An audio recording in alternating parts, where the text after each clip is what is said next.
life doesn't always go according to plan. For some, the plan can change slightly. It might mean going to a different school or changing your career path. Anything that forces you to deviate from what you saw for yourself. For others, though, plan changes aren't just plan changes. They can be lasting traumas that change the way that we feel about ourselves and interact with the world around us.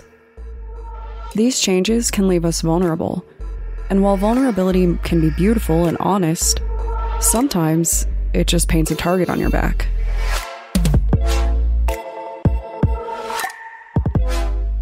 My name is Brienne, and I'm the host and creator of Among the Dirt and Trees, a show where we explore true crime cases that occur out in nature.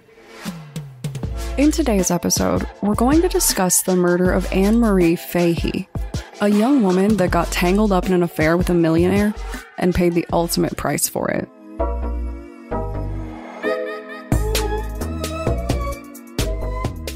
Before we jump into today's episode, I do just want to address a change that I'm sure you've already noticed. Today, I release not one, but 2 episodes. Now, before you think that I have just decided to shower you in different cases, let's get on the same page about it. As you all know, we've recently been exploring longer episodes on Wednesdays because some of you expressed an interest in longer cases. And I think that that's been going pretty alright so far. But that doesn't mean that there isn't room for improvement. And during this last week, my producer John came up with a brilliant idea to help accommodate everyone. Both the people who want more, and the people who really appreciated the original episode length. So, going forward, all Wednesday episodes will be split into 2 parts. They will be launched together, so you can jump right in. This means that those of you who want a longer case exploration can go straight to part 2, and those of you who need those quick fixes can come back on your own terms when it works for you. This seemed like a good way to give everyone what they want, and I suspect those of you who really enjoy the short episodes are going to find that this gives you that same length while still offering a little bit more detail. So, welcome to part 1. Now let's get into it. Marie Fahey was 30 years old when she met her untimely demise in 1996. Known as a sweet and caring woman, Marie was looking for something special. Like so many before her, she was hoping to stumble across her soulmate. But while she was looking, she met a devil in disguise. Thomas Joseph Capano was a man in his 40s, but that wasn't all that he was. Capano was also a lawyer and former deputy attorney general. Known for his riches and power, Capano was living a life that was less than favorable in the eyes of a few people. Though he was married and had a handful of daughters, Capano was known to be unfaithful to his wife and his family. In fact, rumors about him were so extreme that he was referred to as the man with the Velcro fly. I don't have enough time to unpack all of that. I don't know who came up with this title or what their reasoning was for choosing Velcro. Zippers do seem less chaotic than Velcro, but insults in the 90s were what they were, I guess. Either way, Capano was a ladies' man, and he was known for his many affairs throughout the years.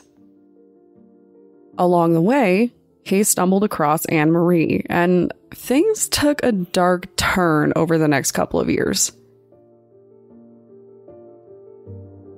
I think what interests me about this case is that it feels very 50 Shades of Grey to me, and I don't mean that in a good way.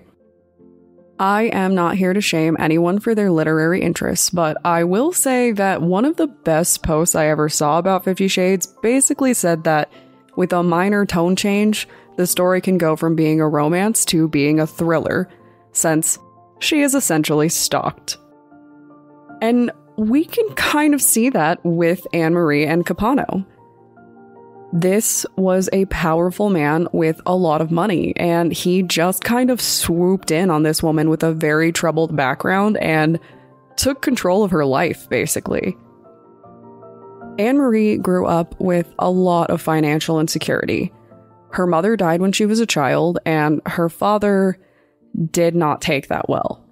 He lost his job and he started drinking, and Anne-Marie's life really didn't get any easier after that, even as she worked to make her own money by going to school and starting a career as a secretary.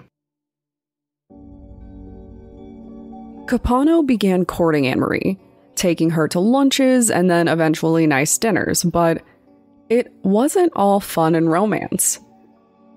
Over time, the tone of the relationship began to change. In her own diary, Anne-Marie shared some of the changes, often ridiculing herself for allowing Capano in her life. She described him as controlling, manipulative, insecure, and called him a jealous maniac. You know, all of those loving sentiments that you share about the person that you are in love with. But Capano's claws weren't actually in as deep as he thought they were, and I think that upset him. Anne-Marie was pretty concerned about his marital status straight out of the gate, and understandably so. But rather than simply bowing out then, she decided to get help instead. Anne-Marie began to see a therapist who helped her to explore the arrangement, and this relationship didn't sound all that healthy either. In private, she referred to her therapist as her best friend and mentor. And then, to make it even more weird, he mysteriously and suddenly died in a car crash a year later. Without her mentor, Anne-Marie was once again cast out to sea emotionally, but she was looking for a good way to find stability. It became clear immediately that Capano was not the answer. Capano was known to have a wandering heart, or, you know, something. But apparently Anne-Marie did as well. In fact, she met someone who seemed like a much better fit for her. Now, at this point, Capano had separated from his wife. The two were living apart from one another, and there's no evidence to suggest that Anne-Marie was Capano's only love interest at the time, but that didn't matter to Capano. It was fine if he had wandering eyes, but the realization that his precious Anne-Marie might also have them was apparently too much for him. Capano took Anne-Marie to a nice dinner at a local restaurant, and it is believed that this is when she disclosed the truth. She wanted to be with someone else, and more importantly, because they needed to specify, she didn't want to be with Capano anymore. Given his wealth and power, you can pretty much imagine how this went. The idea that she was in love with another man was enough to make a crazy man even crazier, and he lost it. He took Anne-Marie back to his home, and it was at this very home that he shot her, killing her immediately. But Capano wasn't done yet.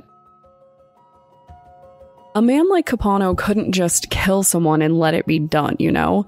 This wasn't some random person. This was a man that was used to the spotlight, which meant he needed to ensure that he wouldn't get caught. As we true crime fans know, if you want to get away with a crime, you have to get rid of the evidence. And that is what Capano decided to do. Prior to her death, apparently Anne-Marie unknowingly had Capano in quite a tizzy. His friends described his fixation with her as an obsession, and this murder was kind of a long time coming, according to them. But if you want to know more about that, or how Capano found himself out at sea in a much more literal sense, you will have to head over to listen to part 2. Spoiler, there is drama. Thanks, guys.